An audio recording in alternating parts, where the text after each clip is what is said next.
Nous accueillons aujourd'hui Noémie. Noémie parle de cul, de maternité, de militantisme en talons et de foutre politique. Actrice, autrice, metteuse en scène et essayiste, elle explore la limite entre l'intime et le politique. Dans Féministes pour hommes, elle mêlait théâtre, cabaret et stand-up pour parler d'inégalité de genre, de sexualité féminine et de stéréotypes culturels. Dans l'harmonie des genres, elle se pointe avec un groupe de rockeuses badass, dynamite les rôles genrés et les contradictions entre féminisme et désir, amour et sexe post-MeToo. Féminisme joyeux, humour sauvage, colère explosive. Aujourd'hui, on reçoit Noémie Delattre. Oh, bonjour Noémie. Salut les filles. Salut. Bonjour. Noémie, on va commencer par une petite série de questions tac au tac. La première, c'est quel mot te donne envie de fuir ? Régaler. Se régaler. Ah ouais ? Ah, ça me dégoûte. Non, je vois une espèce de craving, il faut...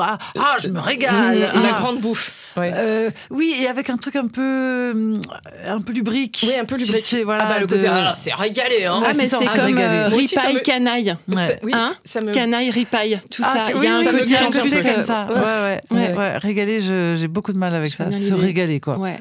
Je me suis régalée. Gratin dauphinois. Tu vois ? Un truc inutile que tu défendrais quand même. Une petite pierre toute douce et toute jolie. Ah oui, les cailloux.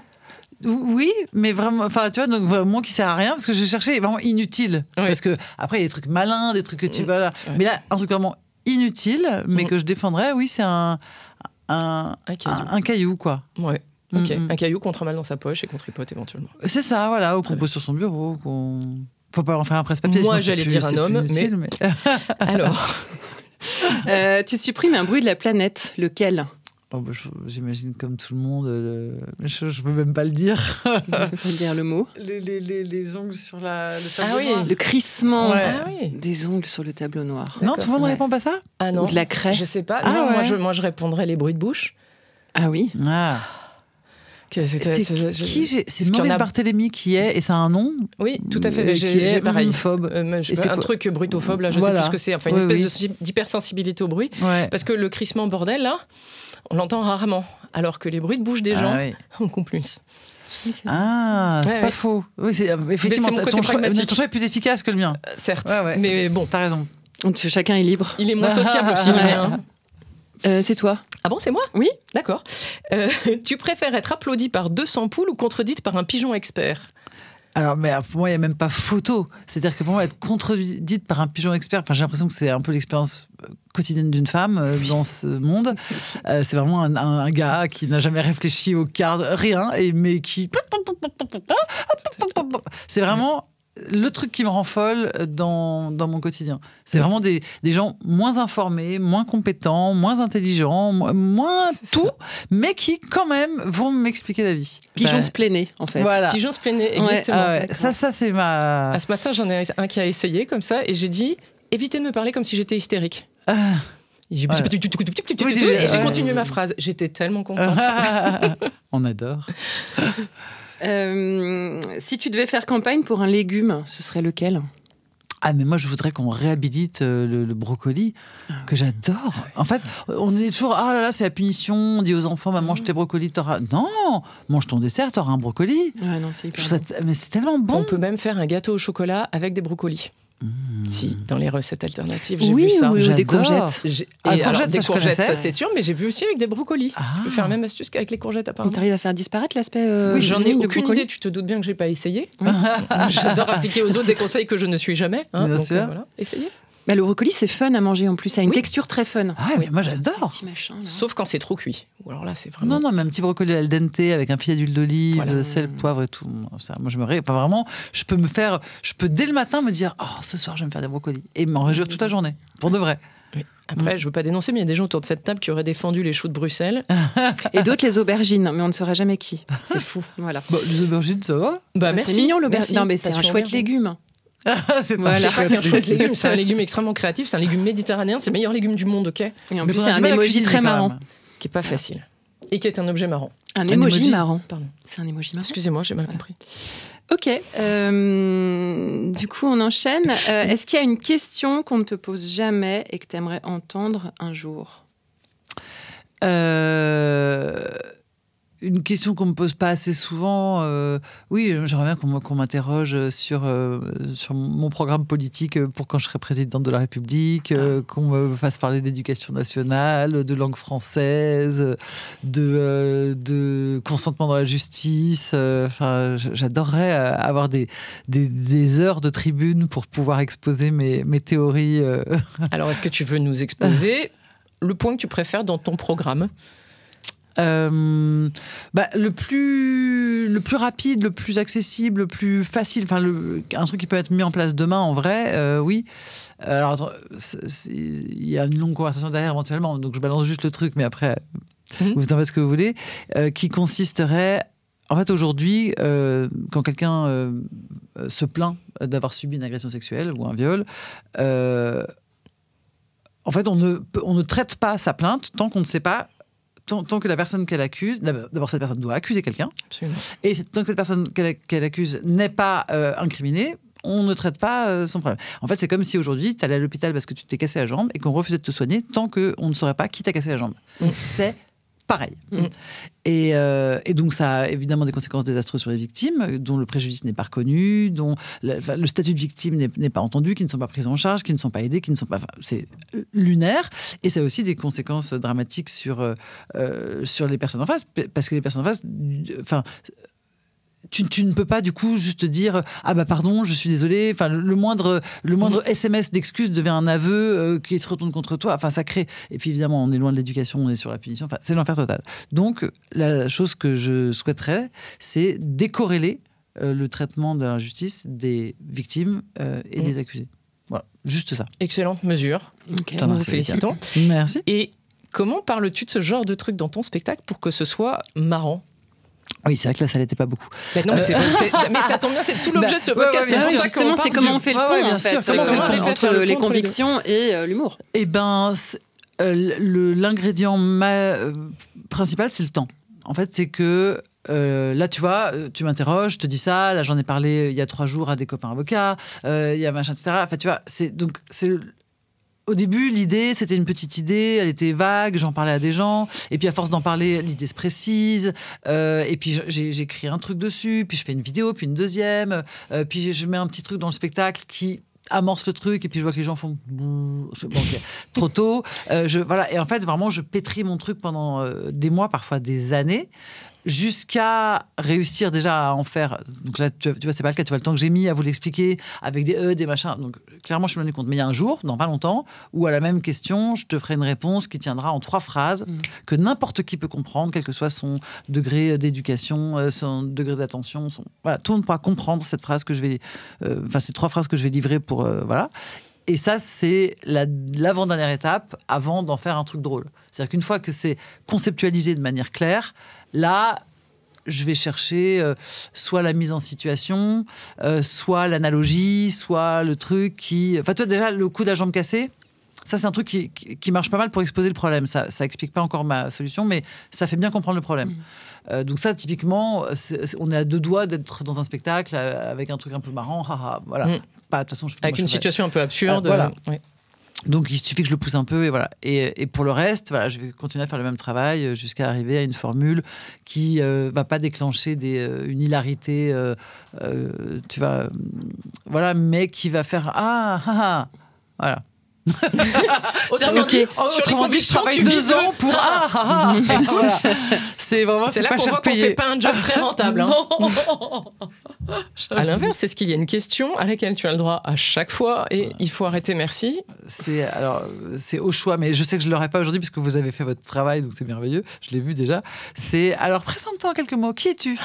Et t'es là, mais meuf, j'ai 8 pages Wikipédia, j'ai répondu à cette question 300 fois, j'ai écrit 2 bouquins, merde, qui je suis, fais ton travail. Ou alors apprends mon texte, enfin bref.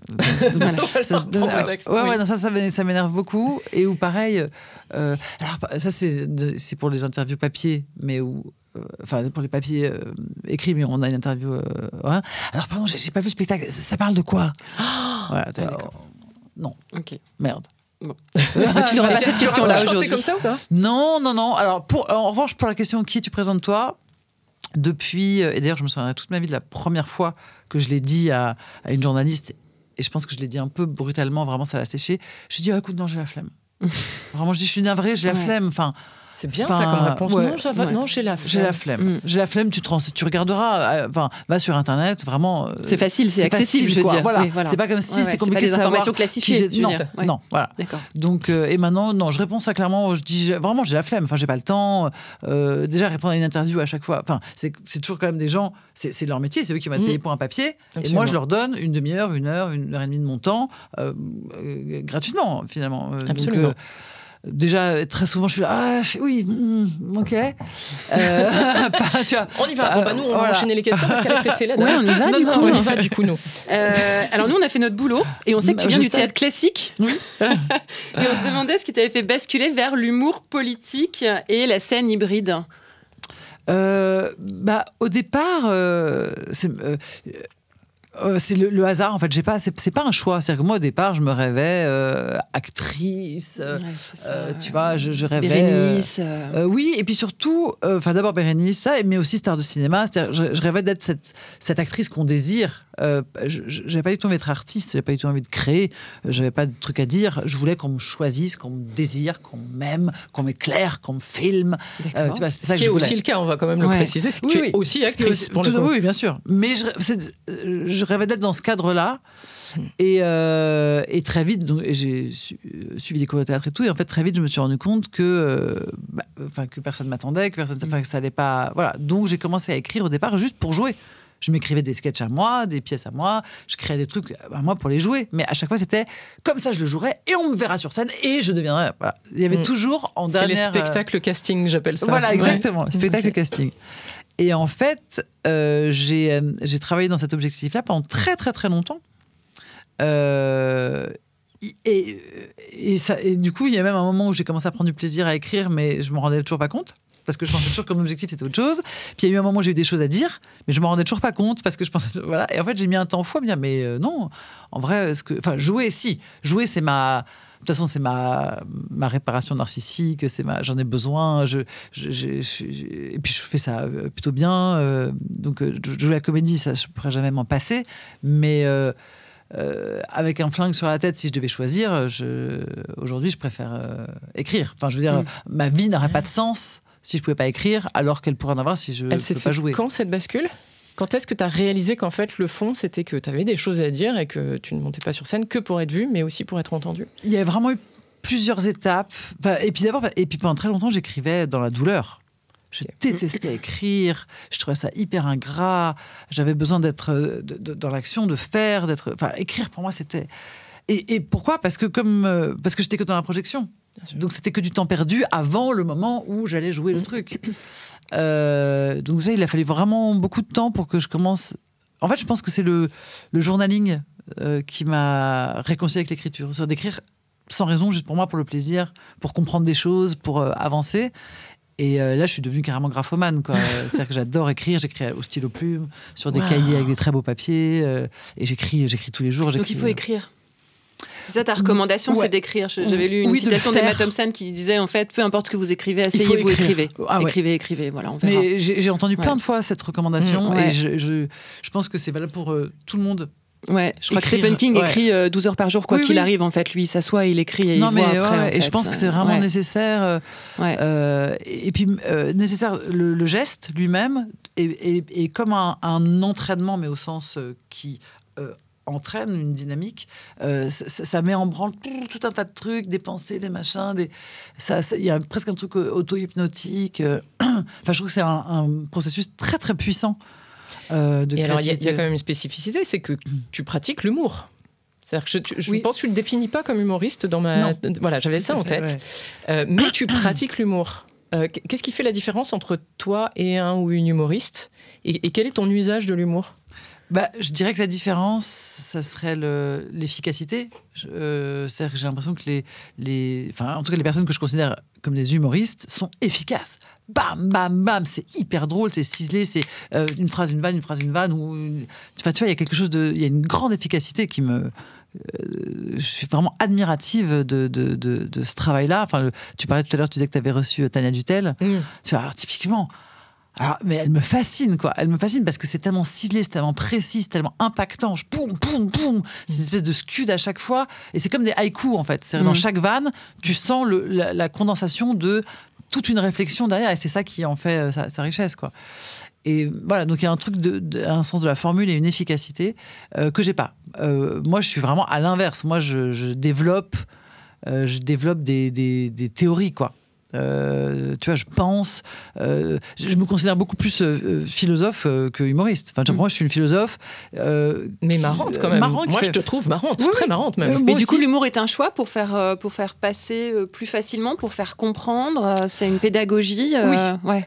Enfin, à la fois, effectivement, c'est une pédagogie.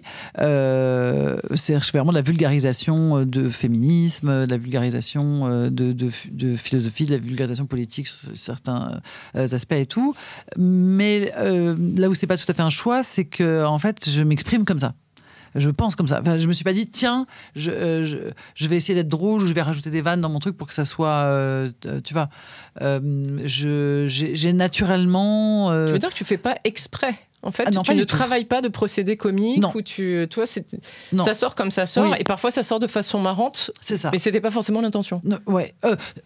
Si je me rends compte au moment où mais pareil, comme une gymnastique, comme un.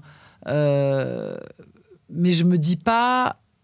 Je cherche jamais une vanne. Voilà, je crois que ça m'est jamais arrivé de chercher une vanne. Bon, moi, l'humour, c'est une agilité, en fait. C'est ça que tu veux dire, c'est une agilité d'esprit, en fait. Donc ça sort sous forme d'humour parce que c'est l'expression d'une agilité, d'une capacité à condenser, d'une capacité à rendre ça à vif, décaler percutant souvent, et décaler. C'est mettre aussi toujours un peu à distance. Moi, j'ai l'impression que le processus que j'utilise le plus naturellement, c'est le décalage. Et donc parfois, si je décale beaucoup, ça devient une analogie, tu vois, voilà. Et si je décale un peu, ça devient juste du second degré. Et entre les deux, j'ai l'impression que c'est ça que je sais faire, quoi. Mais tu vois, ce que fait Tania, j'en suis incapable. Et parce que l'humour, ça permet aussi de faire percevoir l'absurde d'une situation. Exactement. Donc si on veut dénoncer, alors on dénonce une absurdité et c'est souvent drôle. Et voilà. Et comme effectivement, tu as raison, comme le principal de ce que je défends justement en termes d'engagement, de philosophie, etc., c'est des choses que je dénonce. Alors oui, c'est pour ça qu'effectivement tu dénonces souvent par l'absurde, ouais. Oui, alors d'accord, c'est comme si donc tu fais, il y a tout, il y a l'exagération, l'analogie, l'absurde, enfin tu vois tous ces petits procédés, mais qui sont en fait, je me dis pas que je vais être drôle, je me dis que je vais être comprise. Voilà. Ok. Et c'est ça qui me vient le plus naturellement pour être comprise, pour impacter la personne qui est en face de moi, c'est l'utilisation d'une image, de la bouleverser, quoi, enfin de la mobiliser dans son d'accord, c'est pas de créer du lien et créer un accident. Oui, parce que l'humour, c'est justement cette façon de créer un décalage et donc un soulagement et donc un rire et donc une compréhension, etc. Ouais, exactement. Une connexion. Mais du coup, parfois, c'est enfin, notamment pour les spectacles que j'ai faits, là, les 2 derniers, Seul en scène, L'Harmonie des genres et Féministe pour hommes, dans les 2 spectacles, il y a eu un moment où je fais ma première lecture à la prod, à l'équipe et tout, et en fait c'est un essai, quoi, et c'est pas drôle du tout, mais enfin il y a c'est pareil pour les spectacles comiques à la première lecture, si je peux me permettre. D'accord, t'inquiète pas. C'est le cas de beaucoup d'entre nous. On fait des TEDx, nous. C'est ça. Vraiment. C'est un TEDx. Ça démarre, c'est un TEDx, et puis après, tu vas en comédie club où tu rôdes tout ton spectacle et voilà, tu testes les blagues, quoi. Ouais, c'est ça. Mais c'est une phase qui existe chez beaucoup. Ouais. Parce que chaque fois, je vois les producteurs qui sont atterrés. Genre, oui, mais arrêtez de juger, enfin. Ouais, mais pas. C'est juste pour vous dire qu'on a travaillé cette première lecture. C'est pas méchant, c'est juste genre. Mais on va dans le mur, quoi. Enfin, c'est l'enfer, c'est imbitable. Et puis généralement, ça dure Féministe pour hommes, ça durait. J'ai fait la lecture chez Jessie Varin à la Nouvelle Scène. Et c'était la première fois que je lisais en public. Vraiment, c'était le tout premier jet. Et la lecture, donc lecture comme ça, a duré 2h20. Donc je pense que le spectacle aura duré quelque chose comme 3-4 heures. 3-4 heures. Ça devenait une expérience. C'est une expérience pénibilité. C'est ça. Attends, le soulier de satin, c'est 17 heures. C'est bon. C'est ça. Tu vois, arrête 3-4 heures de. C'est bon, là. Ouais, c'est ça. Précisément, qu'est-ce qui te fait rire ou qui est-ce qui te fait rire ? Est-ce que tu ris déjà dans la vie ? Oui, je ris beaucoup. Je ris beaucoup. Et en fait, je crois que l'humour que moi je pratique me fait pas tant rire. Ok. Enfin, ça, il me fait sourire, il m'intéresse. Enfin, tu vois, voilà. Mais ce qui me fait rire, généralement, ce qui me fait rire, c'est des trucs de lâcher prise, quoi. C'est enfin, c'est des trucs qui me surprennent. Enfin, tu vois, genre quelqu'un qui tombe, ça me fait rire. C'est quand même le degré zéro de la vanne. C'est le point de départ. Mais voilà, mais en fait, si, ça me fait rire. Et toujours dans le décalage. C'est-à-dire qu'effectivement, plus tu vas avoir quelqu'un qui se la pète, qui marche en catwalk et qui se prend un poteau, je peux regarder cette scène. Les expressions, les mimiques, genre la surprise, même sur des animaux parfois, tu vois. Mais je peux regarder des vidéos de chats qui se prennent une vitre, mais 18 fois. Qui tombent parce qu'ils ont mal calculé. C'est ça, parce qu'ils ont mal calculé. Mais 18 fois. C'est toujours marrant. Ouais. Ça, vraiment, ça m'hypnotise. Tout ce qui est clownesque, en fait. Oui, j'aime beaucoup le clown. C'est l'humour visuel qui te fait le plus rire. Je crois. Oui. Sinon, ça me fait réfléchir et j'adore. Enfin, vraiment, j'adore. Mais ça va pas. La mécanique physique du rire, je pense que oui, c'est plus visuel chez moi. Et c'est un truc que tu pratiques, la mécanique visuelle du rire, que tu aimes insérer dans ton spectacle, ou tu préfères t'en tenir prudemment à l'écart ? Je la mets pas en scène, je ne l'écris pas, mais en revanche, oui, je crois que j'ai. Enfin, de moins en moins, mais quand j'étais plus jeune, j'avais un vrai sens de la mimique et de... Enfin, tu vois, moi, je suis de l'époque Muriel Robin. Enfin, Muriel Robin était mon idole quand j'ai... Voilà. Et tu vois, ce truc de... Elle te lit le bottin et tu hurles de rire parce que tu fais... Bon, juste avec des mimiques, des expressions, des borborigmes, des onomatopées, tout ça, c'est ma passion. Enfin, tu vois, tous ces trucs-là où il n'y a pas un mot qui a été dit, donc c'est pas du tout ce que je fais moi. C'est pas une pensée, c'est pas un concept, mais ça me plie de rire parce qu'il y a une poésie. Tu peux aussi imaginer il y a quelque chose d'universel dans le oh bon.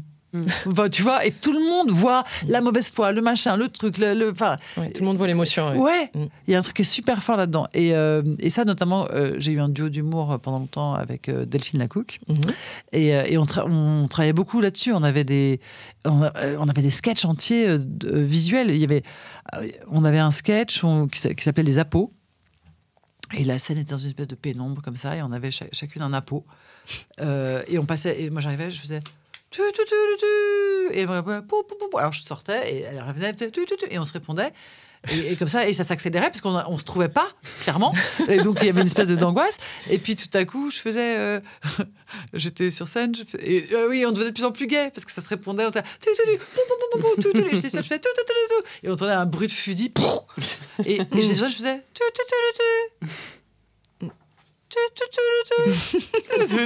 et c'était c'est une tragédie en fait. Tout à fait épouvantable. Je finissais en larmes. Je comprends. Mais ça, tu vois, typiquement, c'était dans la démarche de spectacle casting dont tu parlais. Ah oui, de montrer ce que tu savais faire. Au départ, il y avait un truc comme ça. Tu vois, on était toutes jeunes. On avait 16-17 ans. C'est génial. Mais en fait, ce sketch était super drôle. Il y en avait un autre où on jetait des boudins sur scène. Des boudins. Des petits boudins, des boudins vraiment. De la bouffe ? De la bouffe. Ah, okay. Je jetais un boudin, elle jetait un boudin et on arrivait comme des pétanquistes. Non, il y a un nom pour pétanquiste. Oui, pétanquiste. Des boulistes. Boulistes. Ouais, je crois que c'est des boulistes, non ? Ouais, des boulistes. Les gens qui jouent à la pétanque. Ouais. Et on arrivait comme ça avec, tu vois, un air très sérieux. Et c'était des sketchs muets. Il y avait on appelait ça des virgules aussi, où d'un coup je passais, je faisais. Ah oui, je me concentrais vraiment hyper fort, comme si, et vraiment on sentait que j'allais faire un salto arrière, tu sais, je prenais dans l'un et je faisais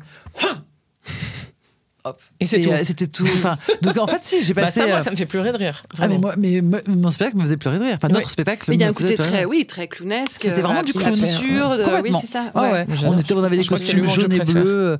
Et vraiment, l'essentiel du spectacle, c'était des trucs de clown, en fait, qu'on faisait. Et là, maintenant, tu te sers encore beaucoup de ton corps sur scène. Oui, énormément. Parce que tu as dit, je crois, je voulais faire l'amour à la scène, etc. Il y a un côté très physique, non ? Ouais. Ah oui. Je me sers énormément de mon corps. En fait, je suis sur scène. Je me suis rendu compte de ça. Enfin, encore une fois, je l'ai vécu longtemps et puis j'ai fini par le théoriser. En fait, j'ai réalisé que la scène était le seul endroit au monde où je me sentais pleinement en sécurité en étant pleinement moi-même. Ah ouais, génial. Ouais. Ok. Et qu'en fait, donc maintenant je sais pourquoi, je sais que c'est dû c'est dû à des expériences de viol, enfin à ce rapport aux hommes et à la séduction et à moi-même qui a été faussé dès le départ par ce viol et qui fait que je me suis toujours dit si je suis femme, si je suis séduisante, si je suis moi-même, je suis en danger. Et en fait, la scène, je me suis rendu compte que c'était l'endroit où je pouvais être à poil. Je suis protégée par le cadre. Par ces putains de projecteurs, par cette putain de scène, ces putains de... Exposée donc en sécurité. Exposée et en sécurité. Oui, c'est ça. Oui. Je vis la même chose. Ouais.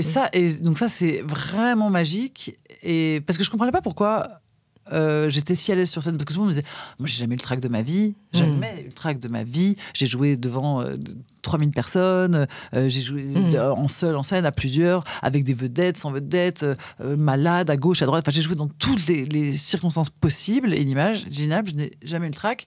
Et c'est même...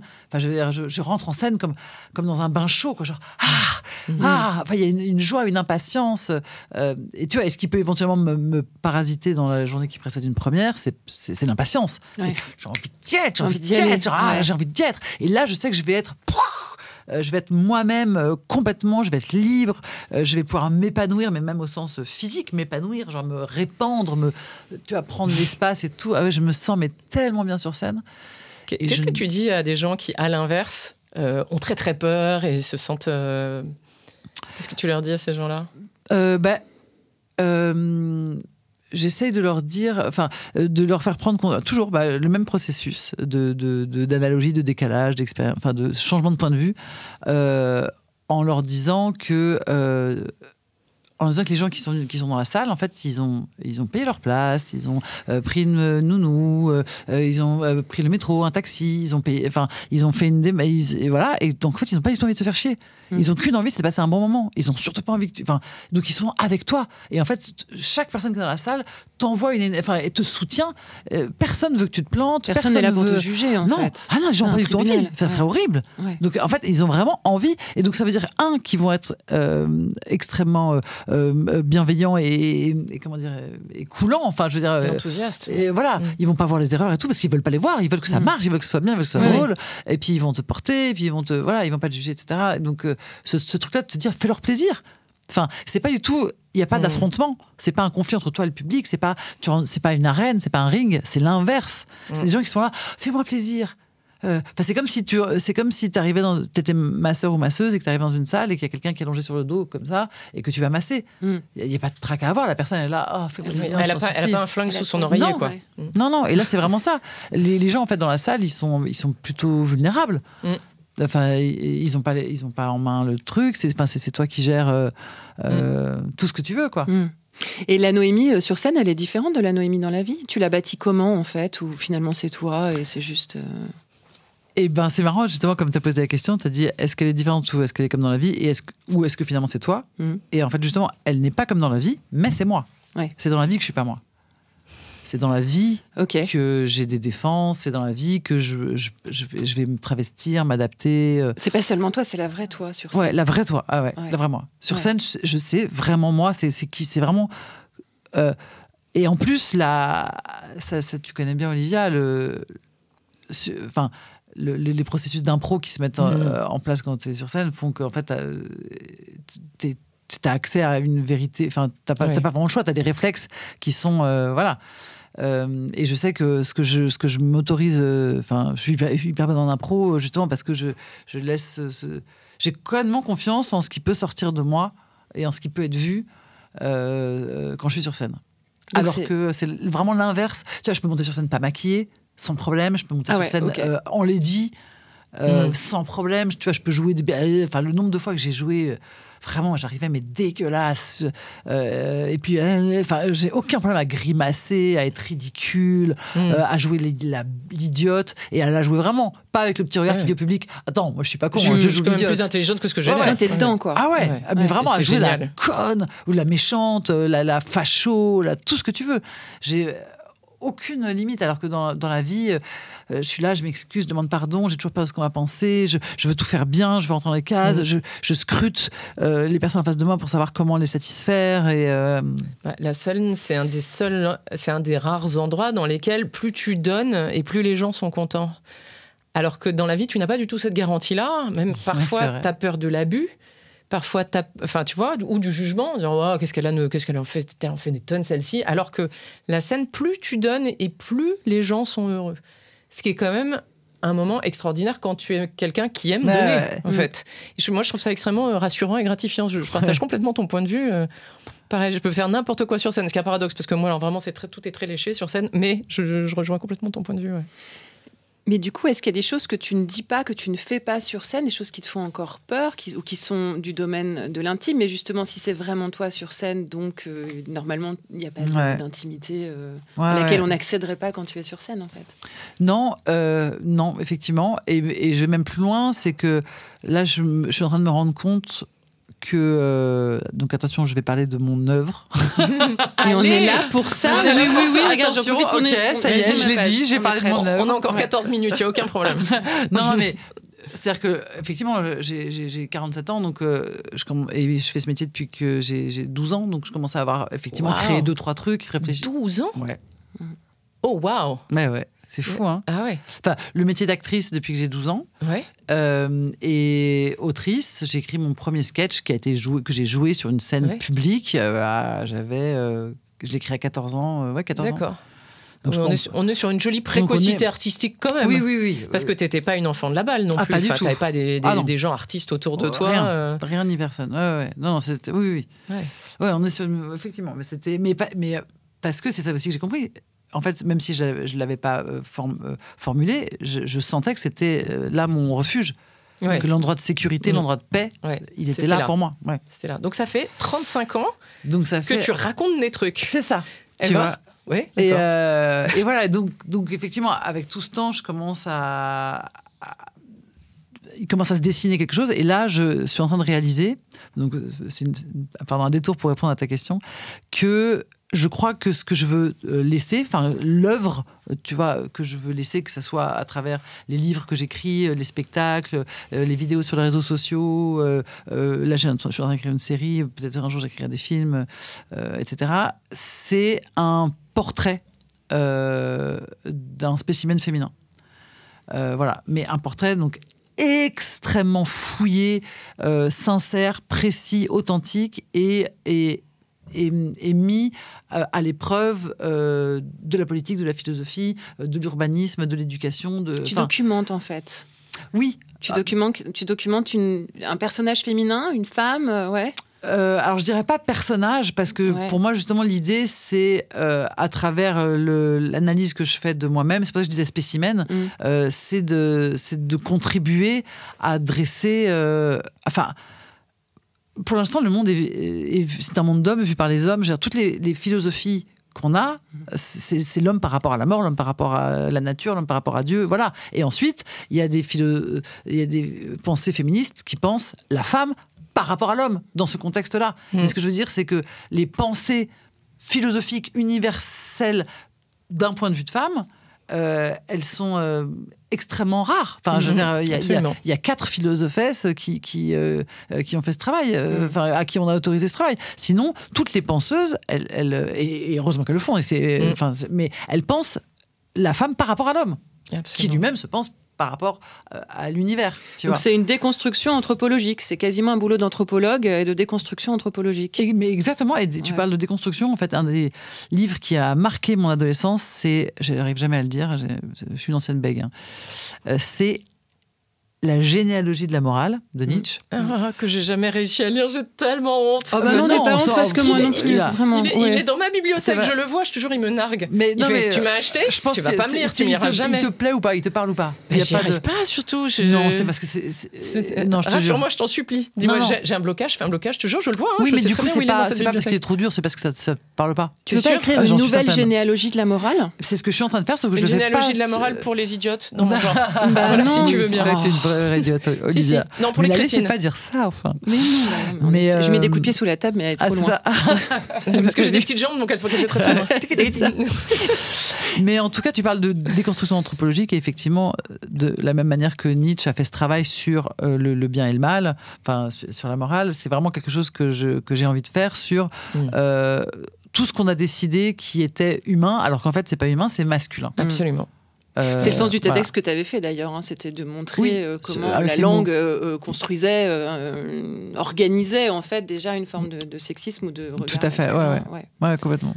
Si je reviens sur l'humour, est-ce que tu es, toi, attentive à l'humour autour de toi, aux gens qui font de l'humour? Est-ce que tu regardes de l'humour, tu en écris, tu en écoutes, voilà. Et quel regard tu as sur le monde de l'humour aujourd'hui? Alors très bizarrement, l'humour et même les comédies. Tu vois par exemple les séries. Je suis une grande consommatrice de séries. Mais dès que c'est une comédie, même si elle est brillantissime, même si c'est génial, je vais regarder un épisode ou deux. Et en fait, comme c'est une comédie, c'est une comédie. Donc c'est pas. Je suis là, ok, bisous. C'est-à-dire que pour être attaché, pour binger une série, moi j'ai besoin que ça soit. Handmaid's Tale. Voilà. C'est pas drôle, quoi. Non, c'est pas drôle. Vraiment, c'est ça que je ne peux pas regarder. Moi, je peux pas non plus. Mais ça, on en parlait, ça je peux pas parce que c'est un très moins de 12 ans. Oui, ça, moi j'adore, je regarde évidemment. pas. Mais non, moi je regarde toutes les séries. Voilà, j'ai besoin, je regarde des polars, je regarde des thrillers, des trucs comme ça, etc. Ouais, les comédies, et même les films, tu vois, si on me dit viens, on va au cinéma.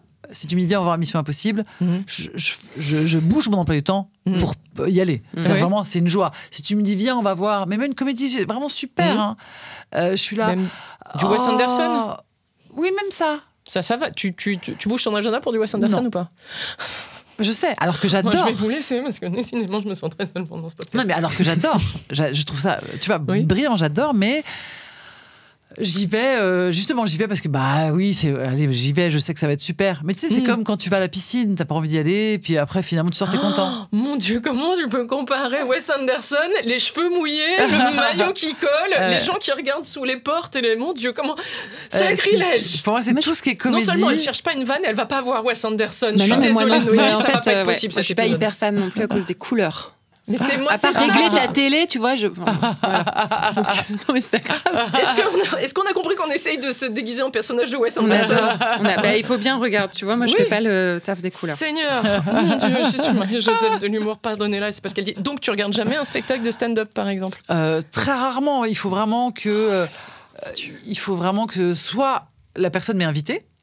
Tu vois, que j'ai rencontré, qui m'a dit viens, ça me ferait plaisir que tu viennes, et là j'y vais. Et tu es venu voir Égoïste d'ailleurs. Et je suis venue voir Égoïste, et j'étais ravie. Et le dernier que je suis allée voir, je crois que c'était Nordine Gonzo, j'ai adoré. J'étais vraiment ravie. Puis, non, mais c'est même pire, attends, on parle de ça, mais c'est même lunaire. En fait, je mets en scène un humoriste. Je mets en scène Sam Sertonnet dans Garçon à la Nouvelle Scène. Donc je l'ai vu plusieurs fois et je prends beaucoup de plaisir. Mais bon, il est comment? Il se considère pas vraiment humoriste, mais plus bref. Mais en tout cas, non, il faut soit c'est d'un coup on me dit il faut que tu ailles voir Blanche Gardin. Oui. C'était au tout début. Tu vois. Et donc là effectivement je vais voir et j'avoue que je reste scotché d'abord je ris mais vraiment je ris à gorge déployée, j'éclate de rire. Oui, alors qu'elle est pas très clownesque elle pour le coup. Ah si, je trouve qu'elle a quand même elle a un personnage de clown un peu triste quand même. Elle a un truc et notamment effectivement les trucs qui m'ont fait le plus rire sont les trucs clownesques, c'est-à-dire avec notamment c'était ce spectacle où elle parle de ce mec qui te met la main sur la tête mon Dieu oui quand tu le suis et tout et là c'est très clownesque pour le coup parce que c'est vraiment une image et elle te fait juste un tout petit geste qui te fait comprendre toute la situation. Tu vois bien et tu l'as bien en tête. Et vraiment donc ce spectacle m'a fait hurler de rire vraiment à gorge déployée et réfléchir, et j'ai trouvé brillant, etc. Mais donc toi, une soirée Netflix pour regarder des stand-uppers, c'est pas ton... Mais plutôt crevé. Pas ton kink. Ah ouais, non, c'est vraiment... Non, pas du tout. En revanche, donc voilà, et donc c'est l'humour comme une discipline, ne m'attire pas à voir... En revanche, les gens qui n'en ont pas, les gens qui sont... J'oppose à l'humour le premier degré. Oui. Ou le sérieux. Voilà. Ce qui n'est pas la gravité, je suis OK avec la gravité, mais le sérieux et le premier degré, je trouve ça ridicule. C'est-à-dire, j'avoue, j'ai un jugement, je trouve ça, pour moi, c'est une preuve un peu de bêtise, d'étroitesse, et effectivement, donc les gens qui sont au premier degré ou qui sont sérieux, te mettent pas très à l'aise. Quoi. Il nous reste 6 minutes. Ouais, moi, je voudrais juste que Noémie nous dise si elle a, si ça va prendre d'autres formes, justement, ce travail que tu mènes, si tu vas continuer à écrire des spectacles, enfin voilà, si tu as des projets. Oui, tout à fait. Merci beaucoup pour cette question. Donc, les spectacles que je fais continuent. En fait, la première pièce de théâtre un peu autofiction que j'avais faite, ça s'appelait Femmes libérées. Et depuis, en fait, j'ai été embarquée par Les Seuls en scène et puis j'étais actrice dans d'autres pièces, mais j'ai très envie de renouer avec le théâtre d'autofiction. Voilà, de la manière que mes Seuls en scène, forcément comme ils sont en mon nom, sont voilà. Et puis sur les réseaux sociaux, au début ça s'est fait comme ça. En fait, j'ai jamais choisi, j'ai rien choisi, j'ai pas de ligne éditoriale parce qu'en fait je me suis retrouvée. Tu vas me détester aussi, mais effectivement, de dire, c'est sans avoir. Je le vis très bien. non, mais je vis très bien tous ces gens qui réussissent sans faire aucun effort. En plus, c'est pas vrai. Je sais que tu bosses comme une tarée. Mais bref, mais en tout cas là, c'était pas un choix. Mais là, d'un coup, je me dis si, en fait, ça m'intéresserait vraiment d'un coup de plus éditorialiser ce que je propose sur les réseaux sociaux pour justement contribuer à construire ce portrait de spécimen féminin. Et la dernière étape, c'est que là, je suis en train en ce moment donc, de coécrire avec Raphaël, qui est l'homme que j'aime, une série et qui, pareil, serait une espèce d'autofiction d'anticipation. Un petit peu décalé, voilà, puisque donc je vous parlais tout à l'heure en rigolant, mais pas tant que ça, de ce projet de présidence de la République. Et donc, mais qui est vrai, ça, je compte vraiment me présenter en 2047. Génial. Tu reviendras dans le podcast ? Ouais. Voilà, on voudrait bien en 2047. L'humour et la présidence. Ouais, c'est ça. Et, pas de mal, hein. et là, du coup, on développe le pitch, c'est André Haguin, 50 ans, ancienne, présentatrice has-been d'un jeu télé et actrice porno ménopausée, va devenir présidente de la République en 2027. Wow. Meilleure candidate.